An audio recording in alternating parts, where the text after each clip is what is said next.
안녕하세요, 여러분. 오늘은 좀 설레는 주제로 찾아왔어요. 혹시 이런 경험 있으신가요? 왜 나는 항상 비슷한 사람한테 끌리지?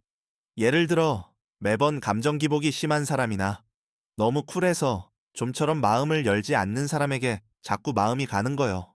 처음엔 그냥 취향이겠거니 했는데 반복되다 보니 이게 우연일까? 아니면 내 안에 뭔가 이유가 있는 걸까? 라는 생각이 들지 않으신가요? 대체 왜 우리는 같은 타입에 끌리는 걸까? 왜 우리는 특정 타입을 반복해서 선택하는지, 그 뒤에 숨은 심리적 이유는 무엇인지, 그리고 이 패턴을 이해하고 건강한 사랑으로 나아가는 법을 알차게 알려드릴게요. 먼저, 연애 패턴의 뿌리를 찾아볼까요? 이 질문에 대한 답은 심리학자 존 볼비가 개발한 애착 이론에서 시작됩니다.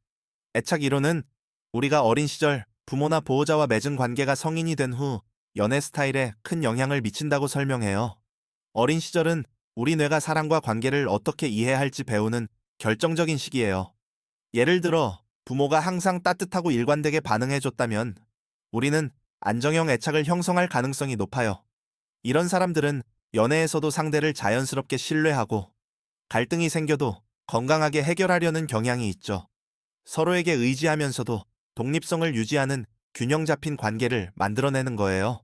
하지만 부모가 감정적으로 일관되지 않았거나 때로는 차갑게 느껴졌다면 불안형 애착이나 회피형 애착이 생길 수 있어요. 불안형 애착을 가진 사람은 연애에서 늘 상대가 자신을 떠날까봐 불안해해요.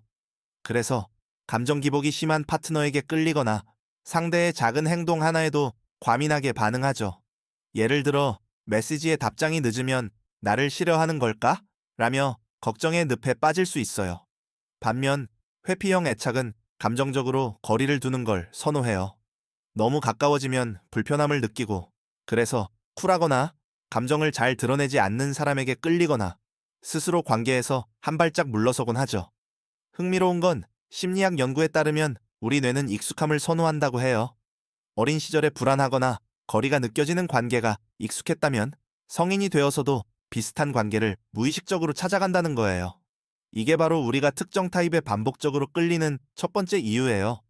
예를 들어 부모와의 관계에서 사랑을 받기 위해 애써야 했다면 연애에서도 비슷하게 노력해야 하는 파트너를 선택할 가능성이 높아요.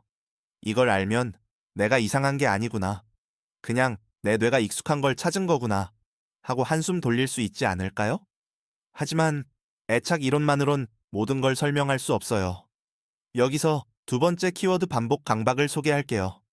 이 개념은 프로이트가 처음 제시했는데 쉽게 말해 우리가 무의식적으로 과거에 해결되지 않은 문제를 반복하려는 심리적 경향이에요. 연애에서 이 반복 강박은 특히 강하게 나타나요. 예를 들어 어린 시절에 부모에게 충분히 사랑받지 못했다고 느꼈다면 성인이 되어서도 무의식적으로 사랑받기 어려운 관계를 선택할 수 있어요. 왜냐하면 우리 뇌는 그 고통스러운 상황을 다시 겪으면서 과거를 수정하려고 하기 때문이죠. 심리학적으로 우리는 이번엔 다를 거야. 이번엔 내가 사랑받을 수 있을 거야. 라는 희망을 품고 비슷한 사람을 선택해요. 하지만 안타깝게도 결과는 종종 비슷한 갈등과 이별로 끝나죠. 어린 시절 부모님 중 한 분이 감정적으로 예측하기 어려웠던 게 무의식에 남아서 비슷한 패턴을 연애에서 반복하고 있었던 거예요. 연구에 따르면 이런 반복 강박은 우리가 의식적으로 자신의 패턴을 깨닫고 바꾸려 노력하지 않으면 계속 이어진다고 해요. 이 반복 강박은 단순히 과거의 재현만이 아니에요. 심리학자 칼 융은 우리가 무의식적으로 자신의 그림자, 즉, 억눌린 감정이나 욕구를 파트너에게 투사한다고 했어요. 예를 들어, 내가 내면 깊이 자유롭고 감정적인 사람이 되고 싶었는데, 그걸 억누르고 있다면, 그런 특성을 강하게 드러내는 파트너에게 끌릴 수 있어요.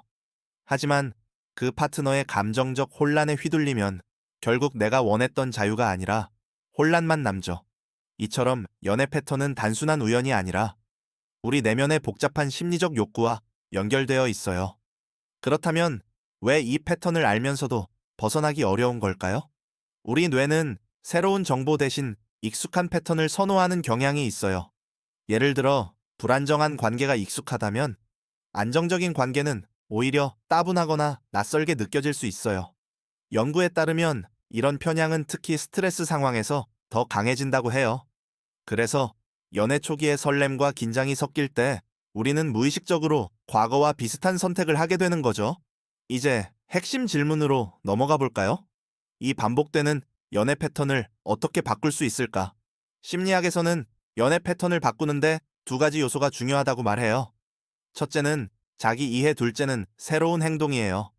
자기 이해는 나를 깊이 들여다보는 과정이에요. 내가 왜 특정 사람에게 끌리는지, 그 뒤에 어떤 감정이나 욕구가 숨어 있는지 알아보는 거죠. 예를 들어, 불안형 애착을 가진 사람은 상대가 나를 떠날까봐 두려워 라는 감정을 먼저 인정해야 해요. 이 감정을 받아들이는 순간 그 감정에 휘둘리지 않고 새로운 선택을 할 가능성이 열리죠. 심리학자 데니얼 시겔은 이를 마음 챙김이라고 불렀어요. 자신의 감정을 관찰하고 그 감정이 어디서 왔는지 이해하는 거예요. 예를 들어, 이 부류의 사람들은 연애에서 늘 상대의 반응에 과민하게 신경 써요. 메시지 답장이 늦으면 불안해서 하루 종일 그 생각만 하죠. 그러다 이 불안이 어린 시절 부모님의 반응을 기다리던 기억과 연결되어 있다는 걸 깨닫게 돼요. 그걸 인정하고 나면 상대의 행동을 덜 개인적으로 받아들이게 되죠. 여러분도 자신의 연애 패턴 뒤에 숨은 감정을 찾아보세요. 그게 첫걸음이에요. 두 번째는 새로운 행동이에요. 익숙한 패턴을 깨려면 의식적으로 다른 선택을 해야 해요. 예를 들어, 늘 감정적으로 강렬한 사람에게 끌렸다면 차분하고 안정적인 사람에게 호감을 가져보는 거예요. 처음엔 낯설고 설렘도 덜할 수 있어요. 하지만 심리학 연구에 따르면 새로운 행동은 뇌의 신경 경로를 바꿀 수 있다고 해요. 즉, 연애 패턴을 재구성할 수 있는 거죠. 이 과정에서 중요한 건 자존감이에요. 내가 나 자신을 소중히 여기고 내 가치를 믿을 때 나를 아프게 하는 사람에게 끌릴 확률이 줄어들어요. 예를 들어, 과거에 저는 상대가 나를 소홀히 대해도 내가 더 노력하면 괜찮아질 거야 라고 생각했어요. 하지만 자존감을 키우고 나니 나를 존중하지 않는 관계는 과감히 정리할 수 있게 됐어요. 자존감은 연애 패턴을 바꾸는데 핵심적인 역할을 해요. 연구에 따르면 자존감이 높은 사람은 자신의 욕구를 명확히 표현하고 상호 존중이 가능한 관계를 선택할 가능성이 높다고 해요. 반면 자존감이 낮으면 무의식적으로 자신을 덜 아껴주는 파트너를 선택할 수 있어요. 그래서 연애 패턴을 바꾸고 싶다면 나 자신을 먼저 사랑하는 연습이 필요해요. 마지막으로 연애 패턴을 바꾸는 건 시간이 걸리는 여정이라는 걸 잊지 마세요. 심리학자 필립 짐바르도는 변화는 작은 선택의 연속이라고 했어요. 한 번에 모든 걸 바꾸려 하지 말고 매일 작은 선택을 다르게 해보는 거예요. 예를 들어, 늘 먼저 연락하던 습관을 바꿔보거나 내가 불편함을 느낀 순간 솔직히 말해보는 거죠. 이런 작은 변화들이 쌓이면 어느새 더 건강한 연애 패턴을 만들어갈 수 있어요. 여러분의 연애 패턴은 어떤가요? 과거 연애에서 반복된 모습이 있다면 댓글로 살짝 공유해 주시면 너무 재밌을 것 같아요. 그리고 이 영상이 도움이 됐다면 구독과 좋아요, 알림 설정 꼭 부탁드릴게요. 다음 영상에서도 재미있고 유익한 심리학 이야기로 돌아올게요. 그럼 다음에 만나요.